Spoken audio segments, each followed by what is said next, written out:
تو سابقہ سبق میں ہم نے ایک تقسیم بنائی تھی کہ سکوت راوی اور عدم سکوت راوی کے اعتبار سے حدیث کی دو قسمیں ہیں، متصل اور غیر متصل۔ اگر سند کے تمام راوی جو ہیں وہ مذکور ہوں، ان میں سے کوئی بھی ساقط نہ ہو، معذوف نہ ہو، تو اس کو حدیث متصل کہا جاتا ہے۔ جس حدیث کی سند کا کوئی بھی راوی جو ہے وہ ساقط نہ ہو، اس کو حدیث متصل کہا جاتا ہے۔ اور اگر کہیں سے کوئی راوی ساقط ہو جائے تو اس کو کیا کہا جاتا ہے؟ حدیث غیر متصل۔ پھر غیر متصل کے ہم نے 6 قسمیں بنائی تھی۔ نمبر 1 معلق، مرسل، منقطع، معدل، مدلس اور مرسل خفی، 6 قسمیں بنائی تھی۔ آج کے سبق میں ہم جو ہیں 2 قسمیں بیان کریں گے، ایک معلق کو اور دوسرا منقطع کو۔ چونکہ شیخ نے پہلے منقطع کو بیان فرمایا ہے، بعد میں معلق کو بیان کیا، لیکن ہم نے تقسیم میں پہلے معلق کو رکھا، بعد میں مرسل کو، پھر منقطع کو۔ چلو ہم شیخ کی اتباع کرتے ہوئے پہلے منقطع کو بیان کرتے ہیں، پھر معلق کو بیان کرتے ہیں۔ منقطع کسے کہا جاتا ہے بھائی؟ منقطع انقطاع ینقطع انقطاع سے، اب مانا کٹنا، جدا ہونا، الگ ہونا۔ چونکہ اس سے سند کا جو تسلسل ہوتا ہے نا وہ کٹ جاتا ہے، جس وجہ سے اس کو حدیث منقطع کہا جاتا ہے۔ یہ اس میں فاعل کا صیغہ ہے، الگ ہونے والا، جدا ہونے والا، اس کا معنی ہے۔ محدثین کی اصطلاح میں منقطع اس حدیث کو کہا جاتا ہے کہ جس حدیث کی سند کے درمیان سے ایک راوی یا متعدد راوی ساقط اور معذوف ہو جائیں۔ محدثین کے نزدیک منقطع اس حدیث کو کہا جاتا ہے کہ جس حدیث کی سند سے ایک راوی اور درمیان سے، شروع سے نہیں، درمیان سے ایک راوی یا 2 راوی متعدد جگہوں سے ساقط ہو جائیں، معذوف ہو جائیں، اس حدیث کو منقطع کہا جاتا ہے۔ اور یہ جو انقطاع ہوتا ہے، اور اس عمل کو محدثین کے ہاں انقطاع کہتے ہیں، یعنی سند کے درمیان سے راوی کو گرانا، ایک کو یا زیادہ کو، اس کو محدثین کے ہاں انقطاع کہا جاتا ہے، جس کو ہم یعنی اس عمل کو، ایک راوی کے گرانے کو یا متعدد کے گرانے کو درمیان سے، اس عمل کو انقطاع کہا جاتا ہے۔ اور جس حدیث کی سند میں یہ عمل کیا جاتا ہے اس حدیث کو منقطع کہا جاتا ہے۔ تو یہ جو راوی ساقط ہوتا ہے نا، اس کے بارے میں امام نووی علیہ رحمہ فرماتے ہیں کہ یہ اکثر اوقات یہ جو راوی ساقط ہوتا ہے، یہ جو ہوتا ہے تابعی کے جو نیچے ہوتے ہیں نا، مثلا ہم ایک سند بنا لیتے ہیں اپنی طرف سے ایک کہ زید، ٹھیک ہے، ایک محدث ہیں، ان کے شیخ ہیں زید، ان کے آگے شیخ ہیں عمر کے آگے شیخ ہیں بکر کے آگے شیخ ہیں خالد کے جو آگے شیخ ہیں وہ کوئی صحابی ہیں، مثلا حضرت ابو ہریرہ رضی اللہ تعالیٰ عنہ۔ تو یہ ایک سند ہے۔ ویسے میں نے ایک بطور مثال کے سمجھانے کے لیے ذکر کر رہا ہوں۔ تو یہ صحابی ہیں، یہ تابعی ہیں، یہ تبع تابعی ہیں، اور یہ اتباع تبع تابعی ہیں۔ اور سند کے اندر جو انقطاع ہوتا ہے نا، وہ زیادہ تر امام نووی فرماتے ہیں یا تو اتباع تبع تابعی کے بعد ہوتا ہے یا تبع تابعی کے بعد ہوتا ہے۔ یا تو اتباع تبع تابعی ہے، وہ کیا کرے گا کہ وہ تبع تابعی جو ہے اس کو بھی گرا دے گا، اور جو تابعی ہے اس کو بھی گرا دے گا، اور براہ راست جو ہے وہ حدیث صحابی سے بیان کر دے گا۔ کون؟ اتباع تبع تابعی۔ یا تبع تابعی جو ہے وہ کیا کرے گا کہ جو تابعی ہے جس سے اس نے حدیث کو سنا ہے، وہ اس کو گرا کر جو حدیث ہے وہ براہ راست صحابی سے بیان کر دے گا۔ تو زیادہ تر جو انقطاع ہوتا ہے سند کے اندر، امام نووی فرماتے ہیں وہ یا تو اتباع تبع تابعی کے بعد ہوتا ہے یا تبع تابعی کے بعد ہوتا ہے، زیادہ تر یہاں ہوتا ہے، اس سے آگے بھی انقطاع جو ہے وہ پایا جا سکتا ہے سند کے درمیان۔ تو یہ تھا سند حدیث منقطع کے اوپر تھوڑا سا کلام۔ اب اس کا حکم کیا ہے؟ جو حدیث منقطع ہوتی ہے اس کا حکم کیا ہے؟ تو یہ حدیث جو ہے محدثین کے نزدیک ضعیف قرار پاتی ہے۔ کیوں؟ کیونکہ جس راوی کو درمیان سے گرایا جاتا ہے اس کا علم نہیں ہوتا کہ وہ ثقہ ہے یا غیر ثقہ ہے۔ یہ جو میں نے آپ کو مثال دی ہے اس میں سب بندوں کو میں نے ذکر کر دیا، نہ لے لیا ان کا، تو ہمیں معلوم ہو گیا مثلا ایک سند کا کہ وہ فلاں تھا اس کو گرا دیا گیا، نہیں، وہ تو سمجھانے کے لیے بتایا ہے۔ تو جو حقیقت میں حدیث منقطع ہوتی ہے، سند کے درمیان سے جن راویوں کو گراتا ہے نا محدث، ان راویوں کا علم نہیں ہوتا کہ وہ ثقہ ہیں یا غیر ثقہ ہیں، قابل اعتماد ہیں یا قابل اعتماد نہیں ہیں، اس کی وجہ سے حدیث منقطع جو ہوتی ہے وہ ضعیف قرار پاتی ہے۔ تو یہ کلام تھا حدیث منقطع پر۔ اب چلتے ہیں حدیث معلق کی طرف۔ معلق، اللہ کا یعلق تعلیقاً کا منع ہوتا ہے لٹکانا۔ علق تو ثوب، میں نے کپڑے کو لٹکایا، یہ کہا جاتا ہے، عرب والے کہتے ہیں۔ اور معلق یہ اس میں مفعول کا صیغہ باب تفعیل کے سے لٹکایا ہوا۔ محدثین کے نزدیک حدیث معلق جو ہے اس کا اصطلاحی معنی یہ ہے کہ حدیث معلق اس حدیث کو کہا جاتا ہے کہ جس حدیث کی ابتدا سے ایک راوی یا زیادہ راوی یا پوری سند ہی کو حذف کر دیا جائے، جس طرح کے محدثین کی عادت ہے کہ وہ پوری سند کو حذف کر کے جو ہے وہ براہ راست اس طرح کہہ دیتے ہیں قال النبی صلی اللہ علیہ وسلم بکذا، تو ایسی حدیث کو حدیث معلق کہا جاتا ہے۔ تو حدیث معلق کی معلوم ہوا تین صورتیں بنتی ہیں، یا تو اس کی سند کے ابتدا سے ایک راوی ساقط ہوگا، یا ایک سے زیادہ راوی جو ہیں وہ ساقط ہوں گے، یا پوری سند جو ہے وہ ساقط ہو جائے گی، پوری کی پوری سند کو ہی جو ہے وہ حذف کر کے محدث جو ہے وہ آپ علیہ السلام کی جو حدیث کو ذکر کر دے گا۔ تو یہ تین صورتیں بنتی ہیں۔ مثلا یہی مثال دوبارہ میں آپ کے سامنے ذکر کرتا ہوں۔ یہ مثلا ایک محدث ہیں، زید، عمر، بکر، خالد، کوئی صحابی حضرت انس بن مالک رضی اللہ تعالیٰ عنہ جو ہیں وہ خالد کے شیخ ہیں۔ یہ جو ہیں کسی محدث کے شیخ ہیں، اور یہ جو ہیں ان کے محدث ہیں، یہ جو ان کے شیخ ہیں، اور یہ جو ان کے شیخ ہیں، اور یہ ان کے، اور یہ ان کے۔ مثلا یہ ایک سند ہے۔ اب اس کو ہم نے معلق کی تین صورتیں میں سمجھانے کے لیے آپ کے سامنے بیان کرتا ہوں۔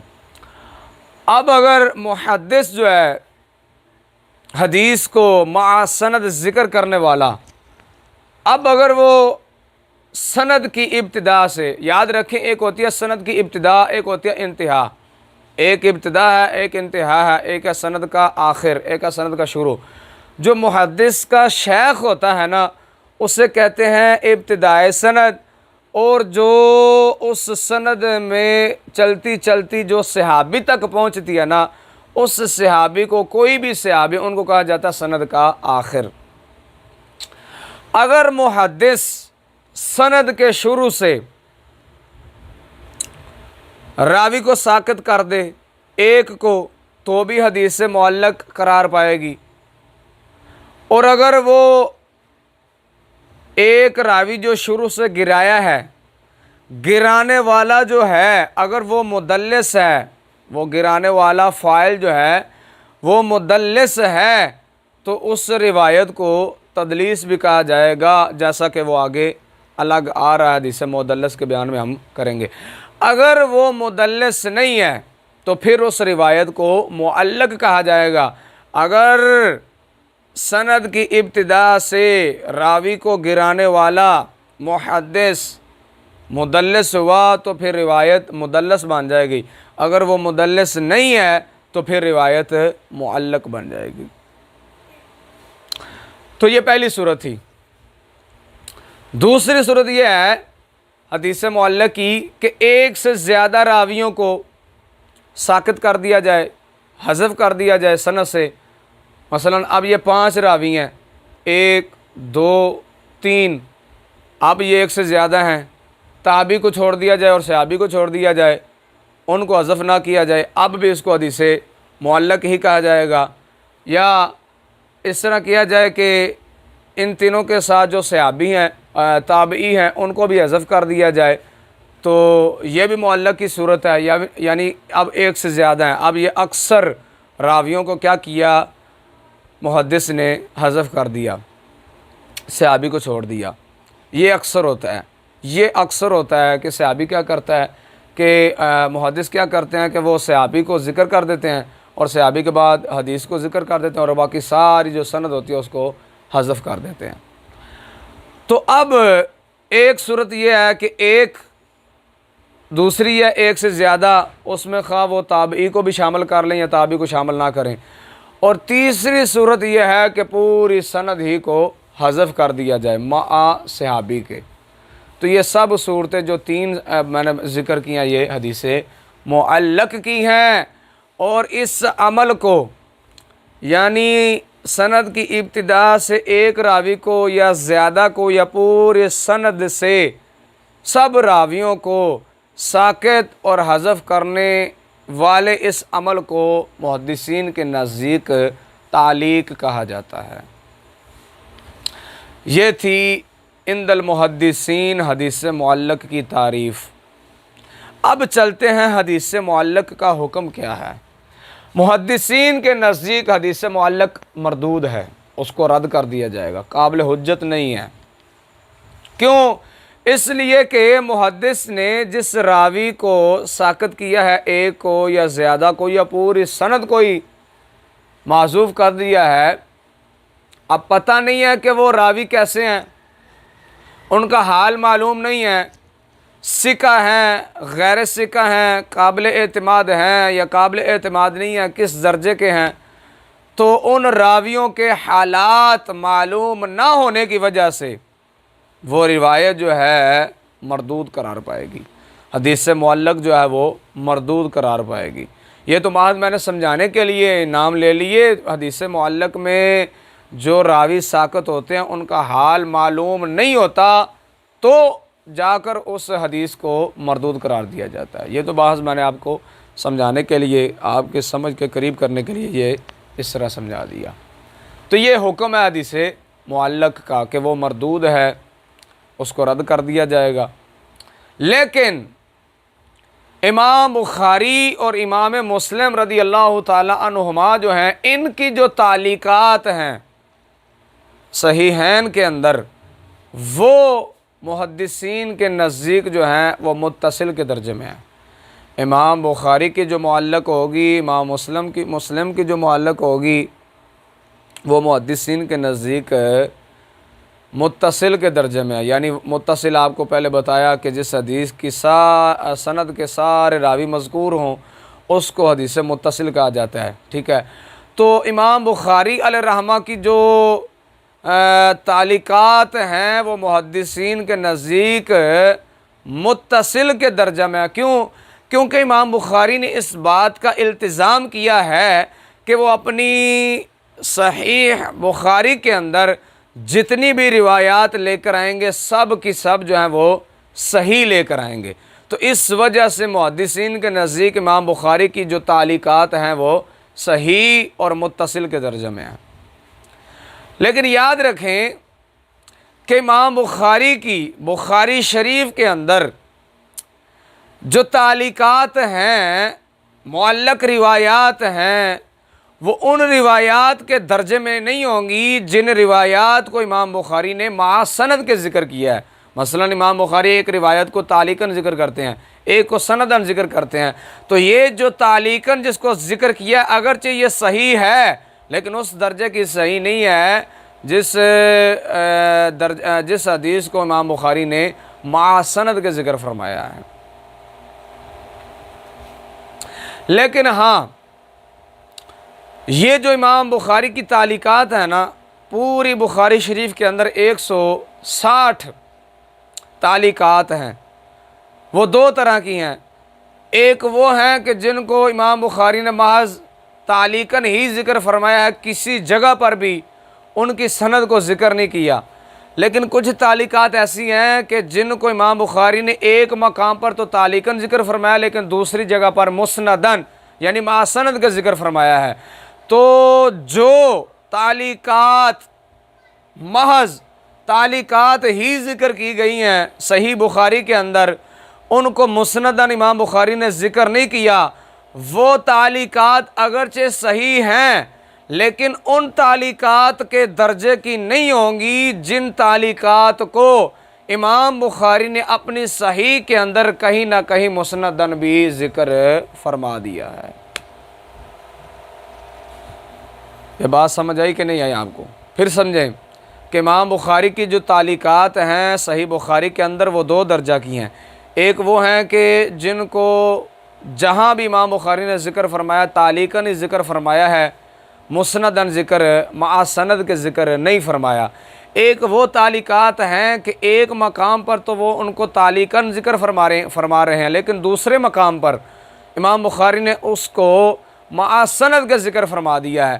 تو جس تعلیق کو کہیں بھی سند کے ساتھ امام بخاری نے ذکر نہیں کیا تو وہ تعلیق عند المحدثین اگرچہ صحیح ہے لیکن اس درجے کی صحیح نہیں ہوگی جس تعلیق کو امام بخاری نے دوسری جگہ پر سند کے ساتھ بھی ذکر فرما دیا ہے۔ تو امام بخاری کے جو تعلیقات ہیں وہ محدثین کے نزدیک صحیح اور متصل کے درجہ میں ہیں۔ پھر آگے جو یہ امام بخاری کی تعلیقات ہیں نا، ان کو امام بخاری نے دو انداز سے ذکر فرمایا ہے۔ ایک وہ ہیں کہ جن کو جزم اور صیغہ معلوم کے ساتھ ذکر فرمایا، مثلا قال، ذکر، ایسے صیغوں کے ساتھ، اور کچھ تعلیقات وہ ہیں کہ جن کو مجہول اور صیغہ تمریز کے ساتھ ذکر فرمایا، جیسے کہ ذکیرہ یا قیلہ یا یقال کے ساتھ یا رویہ کے ساتھ۔ تو یہ دو انداز ہیں تعلیقات کے ذکر کرنے کے امام بخاری کی صحیح کے اندر۔ تو آیا ان میں کچھ فرق ہوگا یا نہیں ہوگا؟ تو محدثین جو ہیں وہ ان میں تھوڑا سا فرق کرتے ہیں۔ محدثین فرماتے ہیں کہ امام بخاری کی وہ تعلیقات جو صیغہ جزم اور معلوم کے ساتھ ہیں، یعنی ذکر یا قال کے ساتھ، تو یہ جو صیغے ہیں یہ دلالت کرتے ہیں اس بات پر کہ امام بخاری کے نزدیک اس تعلیق کی جو سند ہے وہ صحیح ہے اور یقینی طور پر صحیح ہے۔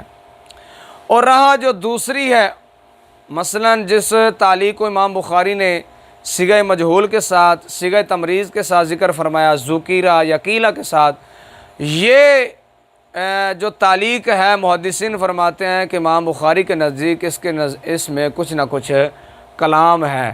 تو اگرچہ امام بخاری نے جب اس کو اپنی صحیح میں ذکر فرما دیا تو پھر بھی ذکر فرمانے کے باوجود اس کو ہم صحیح ہی قرار دیں گے، لیکن اس میں کچھ نہ کچھ امام بخاری کے نزدیک کلام تھا اس کی صحت میں، کہ جس کی وجہ سے انہوں نے اس روایت کو صیغہ تمریز کے ساتھ ذکر فرمایا، صیغہ مجہول کے ساتھ ذکر فرمایا۔ تو یہ کلام یہاں تک جو ہے وہ اس بات پر آیا کہ سب معلق جو ہیں وہ مردود نہیں ہیں۔ امام بخاری کی جو معلقات ہیں وہ محدثین کے نزدیک صحیح اور متصل کے درجے میں ہیں۔ اب ذرا ترجمہ سماعت فرما لیں۔ سابقہ ایک دو سبق کا ترجمہ نہیں ہوا تھا، وہ بھی ساتھ کر دیتا ہوں۔ فصل السند طریق الحدیث وهو رجالہ الذین رووہ۔ سند حدیث کا طریق ہے اور وہ حدیث کے وہ رجال ہیں جنہوں نے حدیث کو روایت کیا۔ والاسناد بمعنہ، اور اسناد سند کے معنی میں ہے۔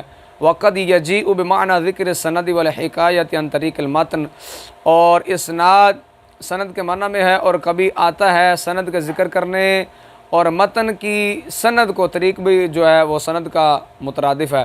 متن کی سند کو حکایت کرنے کے معنی میں۔ والمتن من انتہا الیہ الاسناد، اور متن وہ ہے کہ جس تک اسناد پہنچے۔ فإن لم يسقط راو من الرواة من البین فالحدیث متصل، پھر اگر سند کے درمیان سے راویوں میں سے کوئی راوی بھی ساکت نہ ہو تو حدیث متصل ہے۔ وَيُسَمَّى عدم السقوط اتصالا، اور عدم سقوط کا نام رکھا جاتا ہے اتصال۔ وَإِنْ سَقَطَ وَاحِدٌ أَوْ أَكْثَرَ فَالْحَدِيثُ مُنْقَطِعٌ، اور اگر ایک یا اکثر راوی ساکت ہو جائیں تو حدیث جو ہے وہ منقطع ہے۔ وَهَذَا السُّقُوطُ انقطاع، اور نام رکھا جاتا ہے اس سقوط کا انقطاع۔ والسقوط اما یکون من اول السند ویسمى معلقا وهذا الاسقاط تعلیقا، اور سقوط یا تو سند کی ابتدا سے ہوگا اور نام رکھا جاتا ہے وہ معلق، اور یہ اسقاط تعلیق۔ والساقط قد یکون واحدا وقد یکون اکثر وقد یحذف تمام السند کما هو عادۃ المصنفین یقولون قال رسول اللہ صلی اللہ علیہ وآلہ وسلم۔ اور ساکت ہونے والا راوی کبھی ایک ہوتا ہے اور کبھی اکثر ہوتے ہیں، اور کبھی ساری تمام کی تمام جو سند ہوتی ہے وہ حذف کر دی جاتی ہے، جیسا کہ مصنفین کی عادت ہے کہ وہ اس طرح کہہ دیتے ہیں قال رسول اللہ صلی اللہ علیہ وسلم۔ والتعلیقات کثیرۃ فی تراجم صحیح البخاری ولها حکم الاتصال، اور تعلیقات کثیر ہیں صحیح بخاری کے تراجم میں۔ تراجم یہ ترجمہ کی جمع ہے، ترجمہ کہتے ہیں عنوان کو، یعنی امام بخاری علیہ رحمہ کی عادت شریف یہ ہے کہ وہ پہلے ایک عنوان قائم کرتے ہیں، پھر اس عنوان کے تحت نیچے احادیث لے کر آتے ہیں، ٹھیک ہے۔ تو ان عنوان جو ہیں امام بخاری کے، ان عناوین کے تحت تعلیقات جو ہیں وہ بہت زیادہ ہیں۔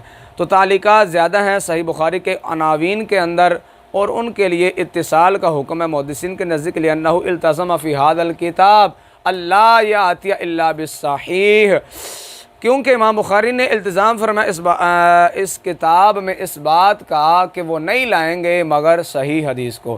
عطایاتی اتیان کا معنی آنا ہوتا ہے، لیکن جب یہ با کے ساتھ استعمال ہو تو اس وقت یہ متعدی ہوتا ہے، اس وقت اس کا معنی ہوتا ہے لانا، کہ وہ نہیں لائیں گے مگر صحیح کو۔ وَلَكِنَّهَا لَيْسَتْ فِي مَرْتَبَةِ مَسَانِيدِ إِلَّا مَا ذَكَرَ مِنْهَا مُسْنَدًا فِي مَوْضِعٍ آخر من کتابہ، لیکن وہ تعلیقات نہیں ہیں امام بخاری کی مسانید کے مرتبہ میں، مگر وہ تعلیق کہ ذکر فرما دیا ان تعلیقات میں سے امام بخاری نے مع سند کے دوسری جگہ میں اپنی کتاب سے۔ وقد یفرق فیہا، اور کبھی فرق کیا جاتا ان تعلیقات میں بأنما ذکر بصیغۃ الجزم والمعلوم کقولہ قال فلان او ذکر فلان دل علی ثبوت اسنادہ عندہ فہو صحیح قطعا،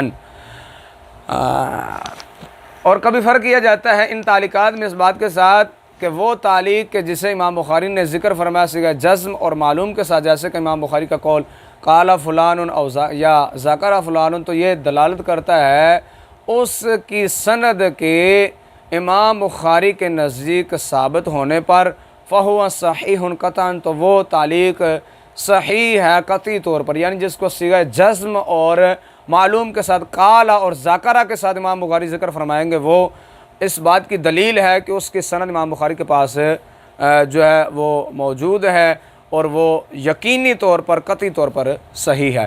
وما ذکرہ بصیغۃ التمریز والمجہول کقیل ویقال وذکر ففی صحتہ عندہ کلام، اور وہ تعلیق جس کو امام بخاری نے صیغہ تمریز اور صیغہ مجہول جیسے کہ قیلا اور یقال کے ساتھ ذکر فرمایا اور ذکرہ کے ساتھ، تو اس کی صحت میں امام بخاری کے نزدیک کچھ نہ کچھ کلام ہے۔